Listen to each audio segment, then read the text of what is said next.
Great. So then let's start. So hello and welcome to this presentation about doing business in Japan that we're doing here in cooperation with Ignite. And also here on my side, I have Michael Jacob. I'm Science and Innovation Counselor and Head of the Science and Innovation Office at the University of Sweden in Tokyo, with an aim and long-term ambition to strengthen the research and innovation collaborations between Japan and Sweden, including universities as well as knowledge-intensive companies and links between them. So we at the Office of Science and Innovation work very closely together with Business Sweden. Great. And my name is Carsten Grönblad. I'm the Trade Commissioner to Japan here, based at Business Sweden in Tokyo. And very nice to have the opportunity to do a little bit introduction to the Japanese market. We're aiming to give you what we're hoping an overview to the characteristic of the Japanese market. I'm not sure how well versed you are in Japan, so we try to outline a little bit sort of the structure of it. And then we go a little bit into depth in what is going on at the moment, some trends, and also we will talk a little bit about innovation and the startup culture in Japan. And ending with the discussion and also introduction to the Japanese business culture. So yes, and I think we also have a Q&A session in the end. So either I suggest that you can post your questions in the chat function, and we can then grab them later during the Q&A session as well. Great. So starting a little bit with just giving a brief introduction to Japan. As you all know, it's a big market. It's actually the third largest economy in the world, and from a Swedish perspective, is the second largest export market in Asia. Large market in terms of numbers of habitants, of course. It's about 127 million people living here, and we are talking rough estimate about the size of Sweden actually. So it's same as Sweden, it's a very long stretch country. So you have sort of a tropical zone in the south, and you have a very more or less like northern Sweden temperature and climate up in north with very snowy winters and temperate climate. So it's a long and very diverse country in terms of geography, you could say. Speaking of the size of the market, as you can see, we just pointed out that taking some parts of Japan, it actually represents whole economies. But the main economy is centered around Tokyo. And that's sort of the main epicenter of the Japanese economy. And we are about 150 Swedish daughter companies here present in Japan, and roughly about 170 Japanese daughter companies established in Sweden. So, and most of the largest Swedish corporations have been here since the 50s and the 60s, but we also see a good inflow of new companies, especially startup and software companies, establishing themselves on the market. Well, this slide gives you a little bit on sort of history from a graphical point of view and in terms of the GDP. And here we just want to illustrate that, as you all know, the booming years leading up to the crash in the 90s, similar to the Swedish one with overheating assets in property, resulted in a downturn and some more turbulent years afterwards, where Japan has been growing very fast and then been very expansive on several global markets. But also having inflation in the property prices, leading them to the crisis. And then you had sort of the long decade of sort of slow, low inflation, deflation type of economy that has been sort of characterizing Japan's economy. And And in order to sort of kickstart that, you all know about the term of Abenomics, where the PM Abe initiated some reforms to start the economy.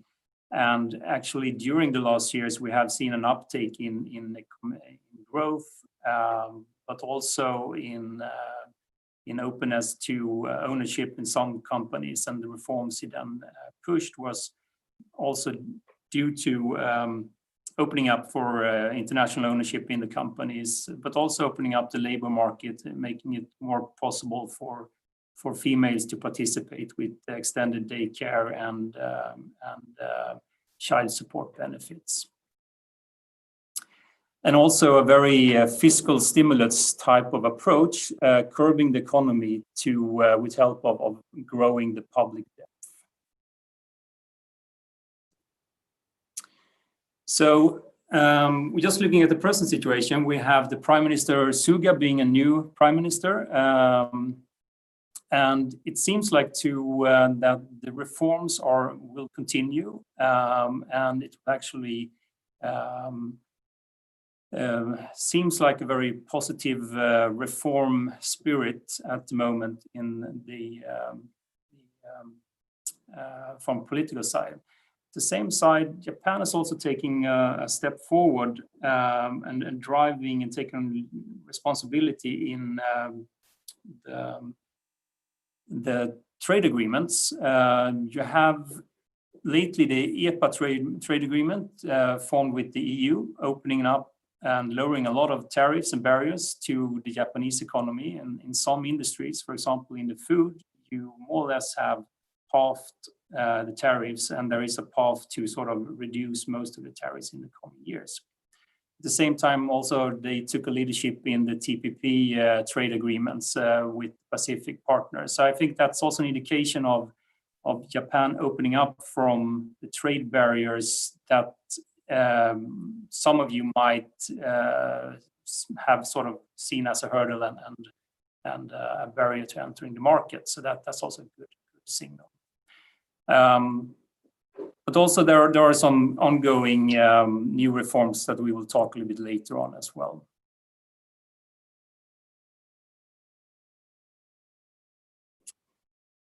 Well, coming back a little bit to Japan's position and being the third largest economy, and as you can see, there is a big difference between number one and number two, US and China.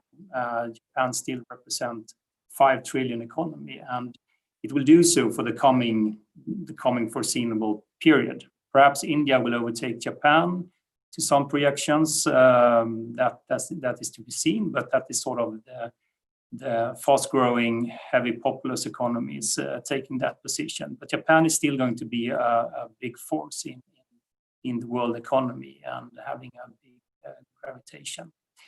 So the challenges for Swedish companies is then more to access a full market, the full Japanese market, say a little bit to get behind the walls of the market, to become a natural Japanese player, working with the network type of relations that is sometimes required. Also, to create a short time to market can be a challenge. Processes takes time. Network and relations will demand that you invest you in the market. And of course, also in still language can be a barrier that you need to address into the market. But the point here is perhaps not seeing the growth so much as a main factor or the main strategy of entering in Japan.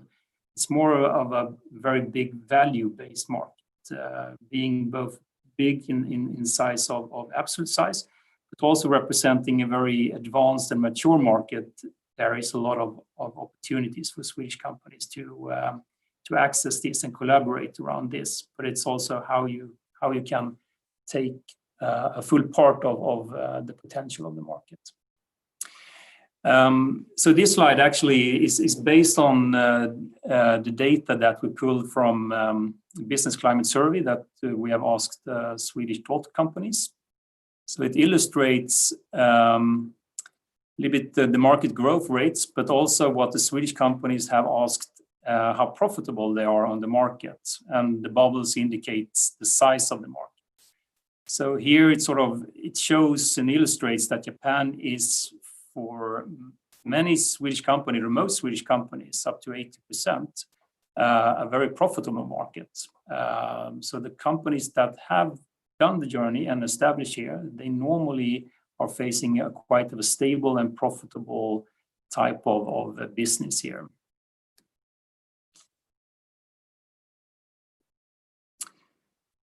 And also characterizing the Japanese market, that it's one of the most diversified economies in the world. You have quite an even distribution of different industry sectors. So to put it simple, there is more or less a segment for everyone in Japan. And you, of course, also have a lot of Japanese companies active in these segments. But it's quite a wide distribution and an equal distribution of many of the segments. And also that Japan is home to large multinational companies related to its growth size of being the third largest company. It also harbors the third largest number of global companies on the Fortune 500. And I think you know some of them here, but there are also some B2B companies that perhaps not that well known, for example, active in manufacturing or in other B2B areas. And it's also illustrated that the Japanese market is not just the Japanese market. It's also the third market that you can access if you are working with a key account approach, following the Japanese global companies, either out in APAC or further out in the rest of the world. So you can see two types of strategy here, accessing Japan, either as a key account or for the market, or both, actually.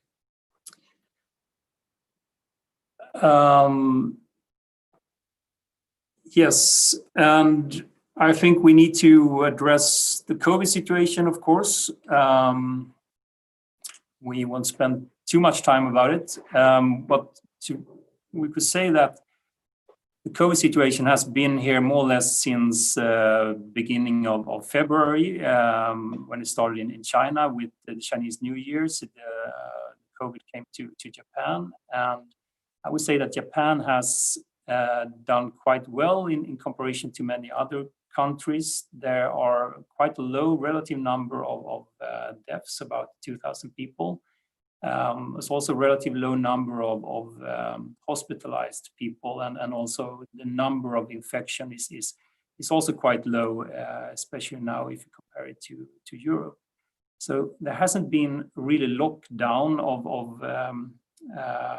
of the economy. There has been some more or less restrictions with the state of emergency, but the economy has to some point kept going. Production has not been halted to a full standstill. The turn of the wheels has gone down, but I would say it's still ongoing. And of course, the industries that's been affected the most are the one you could suspect first, meaning the tourism and also restaurants and gastronomy in those economies. And as you can see, actually the imports from Sweden has increased during the crisis here. The Japanese GDP growth has, of course, also gone down, but I wouldn't say that it is significantly more than the other. It's lower than actually some other markets in Europe. To be noted is the stimulus package from the Japanese government. That is a humongous of 42% of the GDP. So that is the largest stimulus package, both in absolute terms and relative terms of any economy at the moment. Exactly how that will be distributed would need to be seen, as is also administrative paths to get it out in the system.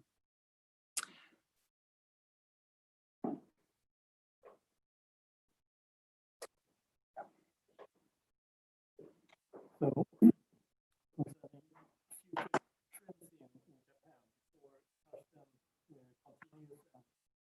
go a little bit more in detail of the content, I would like to say a bit about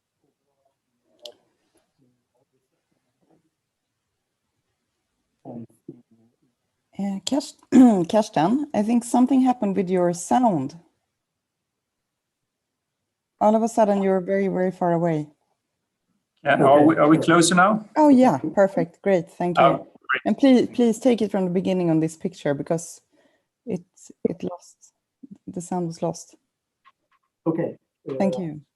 So before Carsten will go into a bit more details on the future trends in Japan, more business oriented, I'd like to say a few words about Japanese research and innovation policy and future trends and ambitions around this. So currently we are in Japan's fifth plan, basic plan for science, technology and innovation. It's one that began in 2016, focused on the concept of Society 5.0, which I know Carsten will get back to a little bit later. In the Society 5.0, this is a human-centric approach for the society that will transform with these new transformative technologies, with artificial intelligence, for instance, robotic, Internet of Things. So it is of course high relevance for the upcoming Sweden Innovation Days. Next year, then the sixth basic plan for science, technology and innovation will come into to operation. And it is still not specified exactly how this one will be, but a few words from the current understanding of this is anyway that there will be a big focus on further strengthening the already very strong universities in Japan. There will also be a strong urge to increase the collaboration between university and industry. Japanese industry today are quite good at innovation, but a lot of innovation, especially when Japan compares to other countries, they see is more of the incremental type. So they really want to boost Japanese performance of radical, disruptive, or transformative innovations, which is the word you like to use the most. So with this, there are also a number of will probably be a number of policy initiatives. And artificial intelligence will be one of the main focus areas that will be more horizontal to affect basically all sectors and all parts of society. And here there is education at quite early stages in school up to the really cutting edge research at top universities and research institutes. Japan is also now launching a fairly massive moonshot program. It's a program directed to 6 specified moonshots. There will now be a 7th also that will be more towards infectious diseases. These have a very long time perspective, pointing up to the year 2050, but also, of course, with a lot of deliveries on the way. And depending on the company involved, now on the Swedish side, company that wants to get more involved in a long term, can mention that the European Union's forthcoming framework program, Horizon Europe, will have one part that's called missions. And here they will try to seek also collaborations with the Japanese moonshot programs. And these collaborations will, of course, involve collaboration also between academia as well as industry. Japan also wants to radically boost the number of startups, and especially startups in more transformative technologies. So they are now launching 4 different startup cities. Can get back into that a bit later on also. In the Society 5.0 strategy, as well as the forthcoming plan for science, technology and innovation, here there is and there continuously will be a focus towards addressing societal challenges.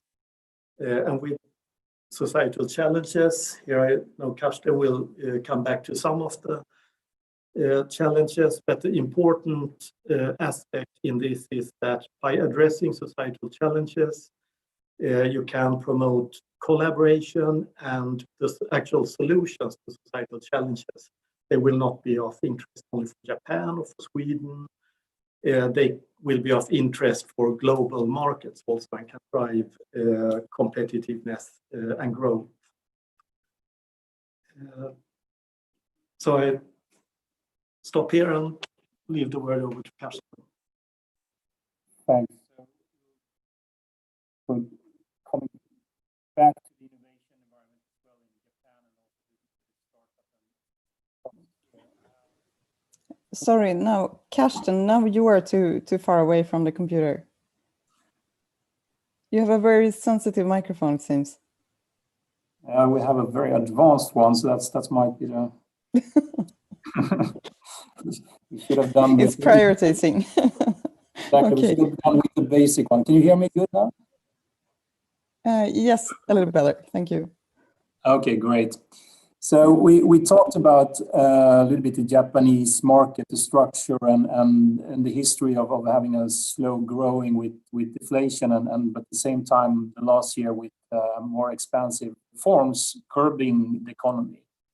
But a little bit looking ahead, what I mean, you as a company, but also in general, what can be expected of Japan? What position is going to take, and what factors are influencing Japan's drive and ambition? And also bearing in mind the position of APAC being a very mature and very incumbent market in the APAC region, surrounded by fast-growing companies in ASEAN and a very big and fast-growing with new capabilities neighboring in China. So that makes it a very interesting environment, and at the same time, the proportion of APAC in the global economy is also shifting to represent more than a third soon, and soon it will be up to 35%. And also the intertwining of APAC is also increasing, where the markets are doing more business and trade with each other. So Japan has a very strategic position here, and also historically, but also in their investment, the stock investments, but also in the years to come. So if we could talk about a little bit there are some old structural global trends, but at the same time we also have the COVID situation that act as a catalyst. And here we would just like to address three what we see as transformation trends or drivers. And the first one is a digital decade.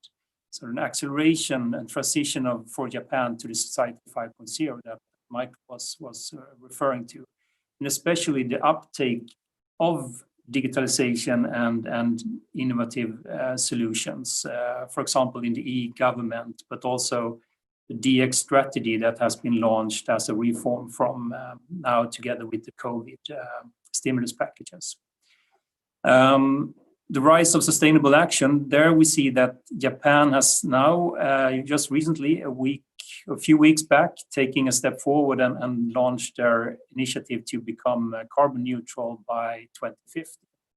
Sustainability as perhaps as a word and also as phenomenon is not that well known, or at least not used in the same context that it is that we're used to from a Swedish perspective. It's also terms of translation, but also perhaps that this is more... Auto disconnect in 10 seconds. Press any button to abort.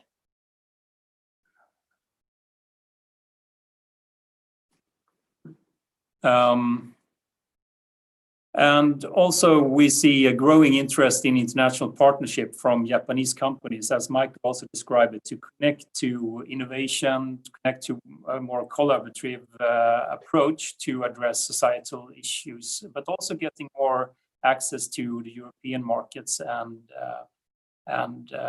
new technologies and new tech. Just going to show you this one as when we talk about when Society 5.0 is a program that the Japanese government has launched to battle some of the macro challenges, you could say, but also having a mindset to where Japan is heading in the future.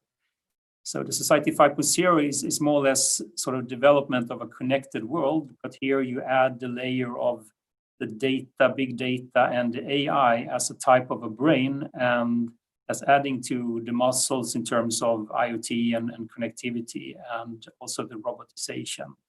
And one of the challenges that is pushing this development is that Japan has, as many other countries, but perhaps meeting this quest as one of the first is a declining population and also an aging population. So last year, Japan lost about the equivalent of the city of Gothenburg in population, and this is prognosticated to continue. And this, of course, challenges opportunity to recruit new people into the workforce, but also how to provide and provide for an aging population when the younger working force shrinks. And from the Swedish companies present on the market, these are also their comments to some challenges, but also some good things and boasting things of being in the Japanese market.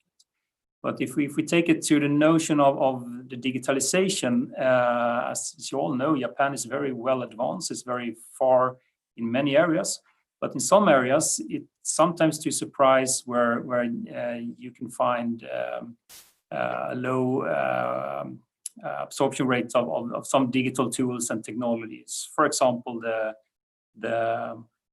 you saw the article of War on the Fax Machine, that the fax machine is being used quite a lot, and you use Hanko stamps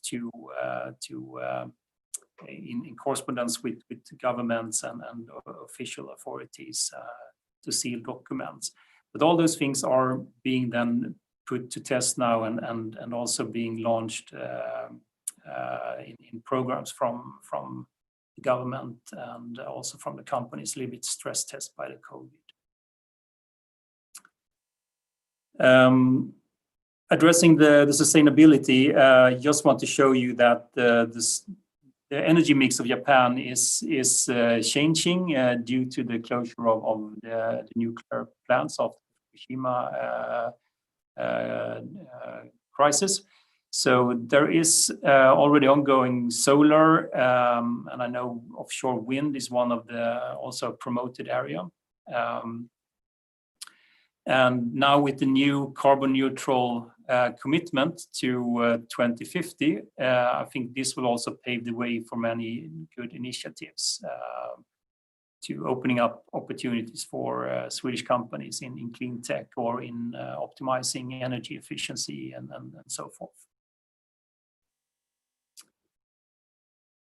And here we illustrate sort of the power of Japan as a force in APAC in terms of FDI investments. And as you can see, they do quite a lot of investments. It's actually one of the major investors in the area. I think these figures for 2019 illustrates investments of $240 billion USD.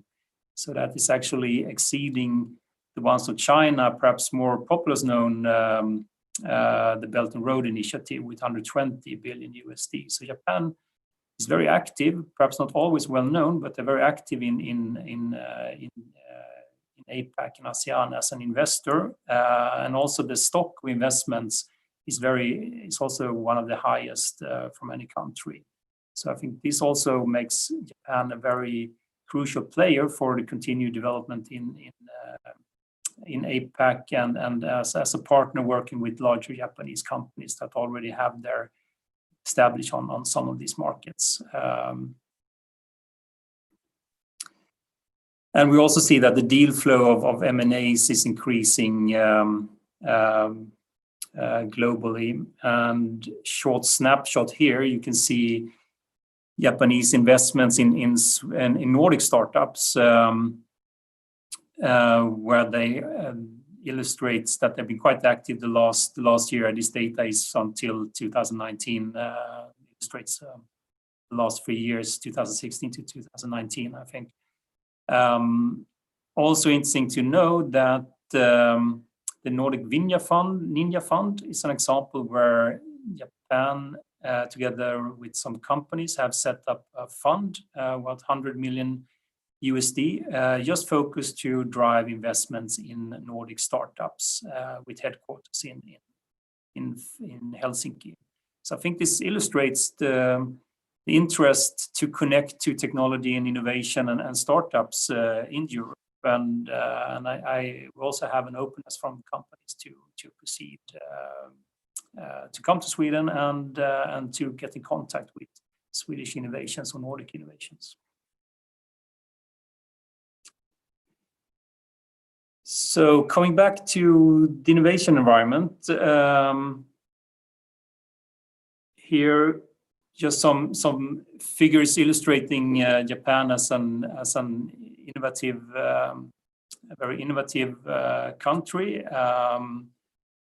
We highlighted 3 innovation hubs in Japan, not exhaustive. There are more, but Japan being one of them, the biggest one. Then Osaka and Fukuoka is 3 areas we have highlighted. Yeah. As we talked about earlier, Japanese companies are very interested in Sorry, your microphone doesn't really like you changing speakers. That's strange. Is it slightly better now? No, it's still very far away. And thank you. It's a super interesting presentation. I think it needs to be live. Is it better or worse? No, it's not better. Trying again. And now, please say something more. Okay. Just testing. Okay. It's still very hard to hear, unfortunately. Is it a possibility to be very close? Yeah. There is a possibility. Hopefully. Carsten have been very clear now for the last. I'm actually trying to rotate it. Oh, no, it's good. Here, Okay. that's Now perfect. It's much better. Kind of the minimal microphone. Right here. Okay. Japanese companies, they want to boost their innovation capability, and especially in more transformative innovation. Sweden and Japan have very long-standing and very good relations that we have built up under very long time. 2 years ago, Sweden and Japan celebrated 150 years of diplomatic relations. And when we had the high-level visit from Sweden here with the King and Queen, a couple of ministers, then also the biggest business delegation that ever has left Sweden came to Japan. And here there was organized a big business summit. Was very fruitful discussions of deepening relations. Also, the Japanese Business Association, KDM, similar to Svenska Näringsliv in Sweden, visited Sweden also and got a very good visit there. Here, Japanese companies are very interested in Swedish knowledge hubs and Swedish this free trade agreement that was signed last year that Carsten mentioned, this also includes a strategic partnership between Japan and the European Union. So a very long-term commitment for Japan and EU to come closer together and collaborate. With Sweden being one of the most innovative countries in the world in rankings, Sweden is of particular interest also to Japan. So this is an important input also to the companies now participating in the Swedish Innovation Days, that to our knowledge, there is a big interest from Japan when it comes to Swedish companies and Swedish research and Swedish innovation. There is also an increased interest for international collaboration and internationalization, as also Carsten mentioned. Concerning the startup cities, there is now a specific initiative that Japan is launching where they will have a structured approach in boosting. First it was thought 3 startup zones. It ended up in being 4 startup zones now. And looking also at the latest global innovation index, where Sweden ranks number 2 when it comes to countries. If we look at clusters, regions or clusters, then we can see that Tokyo, Yokohama region are number 1 in the world. Osaka is number 6, and we have Nagoya being number 12 in the world. So we have extremely strong innovation hubs here in Japan, according to this Global Innovation Index ranking.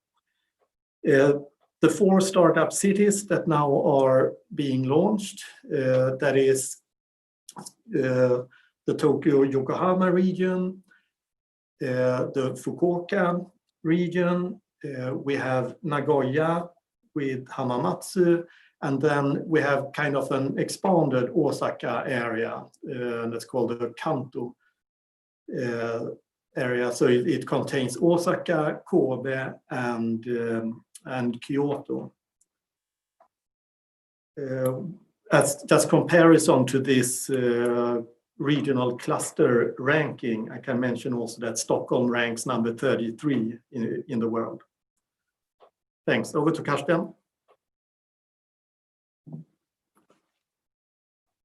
So great. So exactly. So I think the point here is that a lot of innovation is very driven by big Japanese companies traditionally, and they're very heavily invested in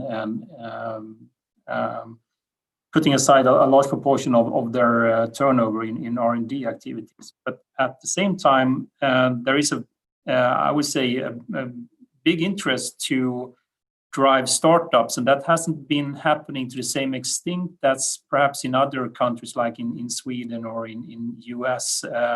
So from Swedish perspective and Swedish startups, I would say that there's a big openness to connect with Swedish startups or startups from larger corporations also. But also, as Michael mentioned, the newly started hubs and incubators that is being established and growing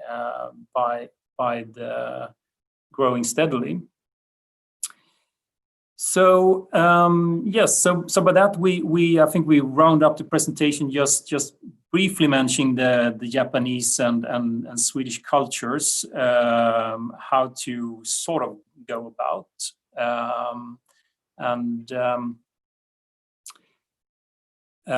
perhaps starting to emphasizing that is actually not a big issue. There are more similarities than differences between Sweden and Japan. We try to illustrate this with some models here that are well known in mapping cultural pairs. So I mean, and also when you come to Japan, there are also a big understanding that you're not supposed to know the culture, and if you sort of just follow and being yourself, it's very seldom it is a big problem. Some things that could be good to know for your expectation, I just want to highlight. For example, I want to mention the processes, and also a little bit form and hierarchy. That could be just as a cue to further discussion. And when it comes to processes, you can say that the Japanese process, now I'm talking in very general terms here, but is sort of slow but sure. So that means that it's same as Sweden, is a very consensus-driven process to take decision, and a lot of people are involved in decision making. So that means that it can take a little bit longer time than you sometimes are used to if you work with other markets where you have perhaps more of a top-down decision-making culture.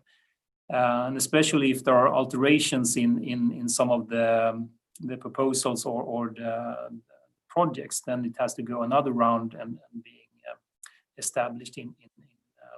But I think it lines well with how we also do decisions in Sweden, with having a more of a consensus approach. But it should be prepared to take some time, and also to involve more stakeholders than perhaps in other markets. Also, if we talk more about the form, it's perhaps a little bit more hierarchy than you are used to in Sweden. So, for example, when you take a meeting, it's important to be aware of who has the highest rank, and in order to give the business card, the ones who have the high rank from your delegation should give he or she the business card first, and also taking a center position at the table when being seated.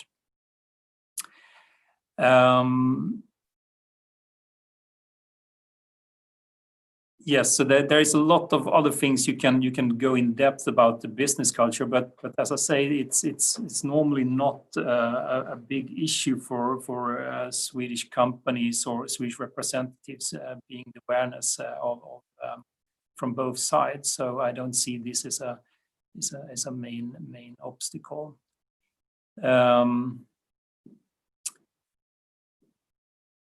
Yes. Anything to add on from your side, Michael, from the business culture? Thank you, Carsten. I hope the microphone is okay. So business culture at large. I think one quite important aspect looking at Japan and Sweden also, and especially comparing to some other countries in the world developing rapidly, is of course also that we are both democracies. And when it, for instance, in the field now for the Swedish Innovation Day, with artificial intelligence, I think also that aspect of ethics. So how and for what you actually use these type of technologies are very important. So here, I think we have a basis for very good trust between Swedish and Japanese parties. As Carsten also mentioned, of course, Japan is a bit more hierarchical than Sweden, and we have very flat organizations.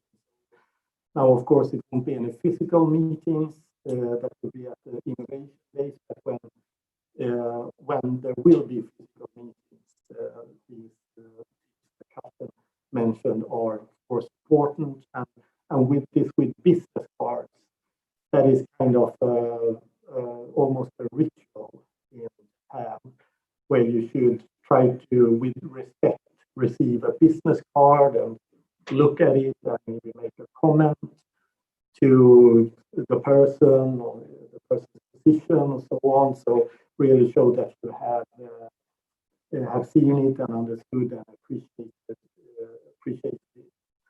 And best thing is to then take this business card, and if you have shirt pocket, put it in the shirt pocket so it's close to the heart, and so on. Kind of maybe avoid putting it in your wallet and in the back pocket. When it comes to Japanese people at meetings also, it's not always very easy to see and understand expressions. So it can be good to be aware that there will be sometimes a lot of listening, and then they will go back home and discuss. And even though it's not too many expressions that have been exposed, it can be very well received anyway. This, of course, differs very much depending on the people and what the kind of culture in the organization you meet. And just one last recommendation for when you have meetings with Japanese people, that usually in international companies and organizations that work a lot with other countries, they speak English, but this is not a general way in the whole of Japan. So please don't speak too fast, or you may risk lose some of your audience. Thank you.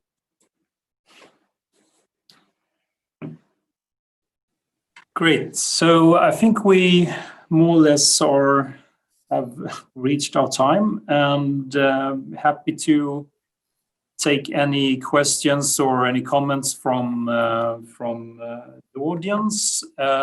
Before doing that, we of course just want to highlight that we just recently, beginning of this year, have launched the Nordic Innovation House here in Tokyo. And as you might know, this is a cooperation between the Nordic countries, the Nordic Trade Promotion Organizations, and Nordic Innovation from Oslo. And we have started the first activities here, and we have a community director on site, we have a community managers, and lots of ongoing matchmaking activities. So I would just urge you to tune in on the homepage or contact me, and I will guide you further to activities. Or if you have an interest, we can also feed that into the list of potential projects and activities. Thanks. So by that, I think we come to the end, and happy to take any questions now or also later if any particular interest. Thank you very much, Carsten. Mohammed, do you have any specific questions for Carsten, or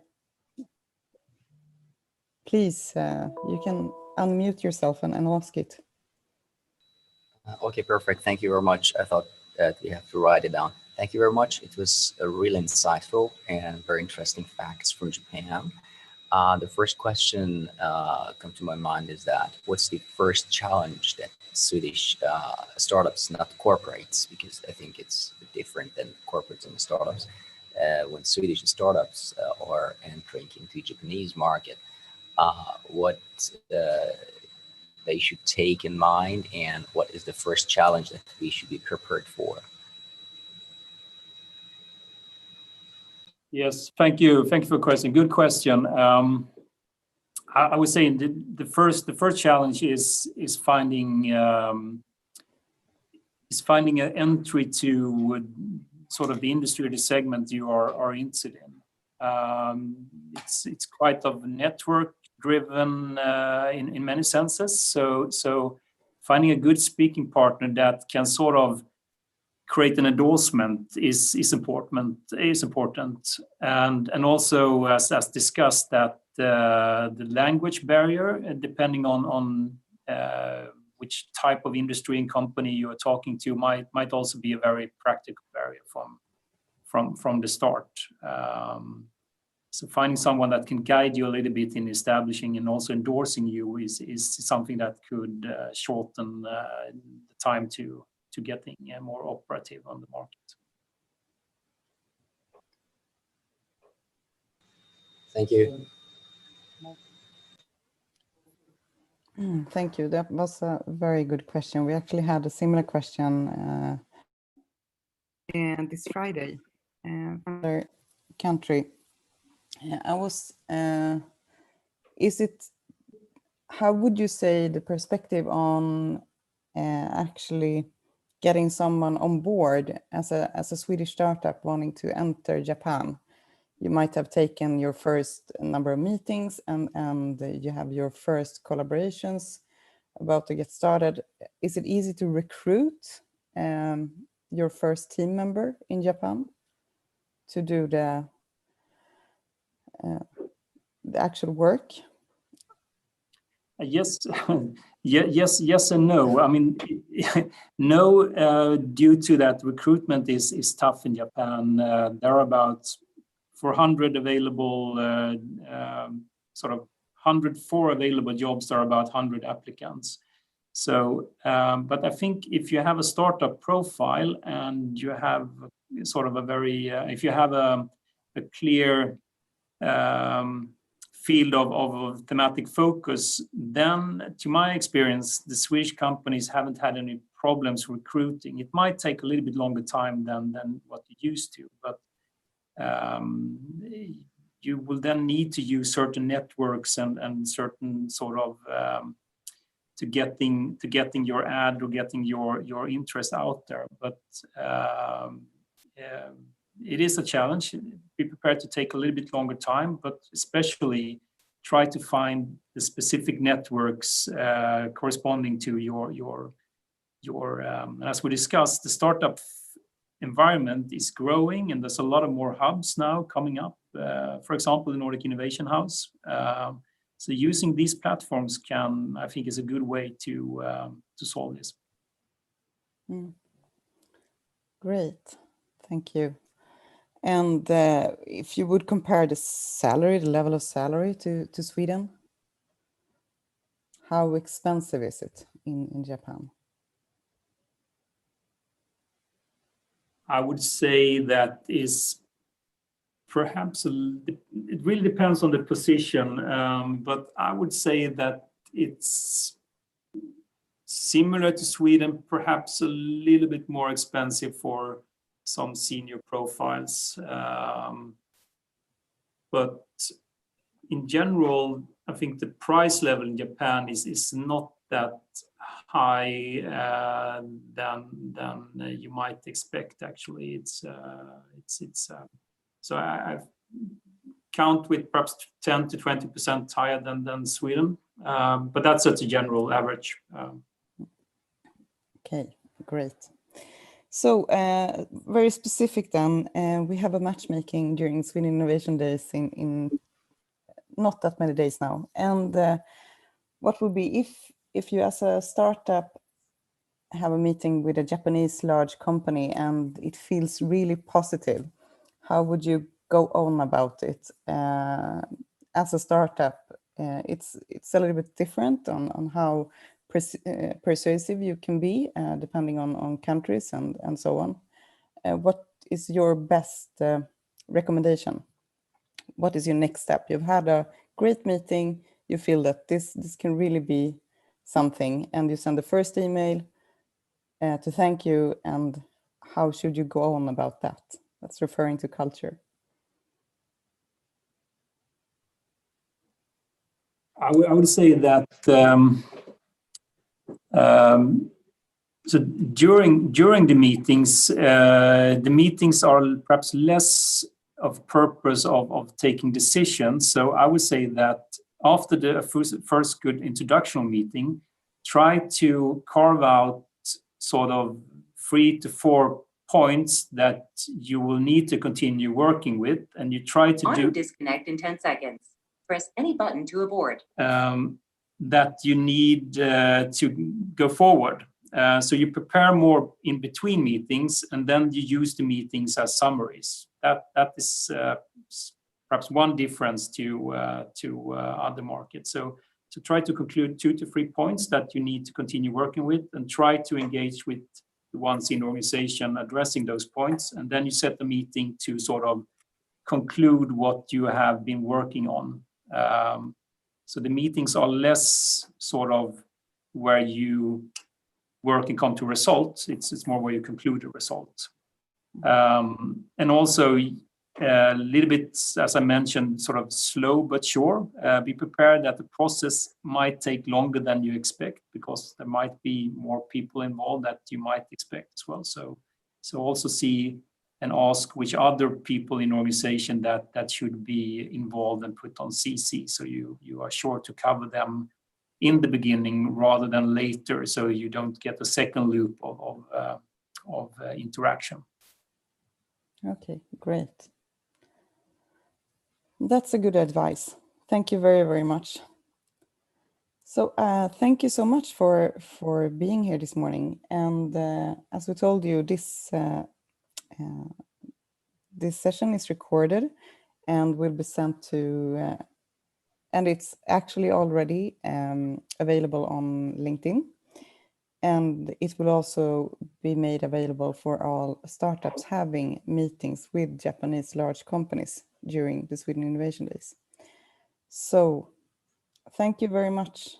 It was very, very interesting. I learned for sure a lot about Japan, and I feel really excited to give the startups the opportunity to know more as well and have the meetings.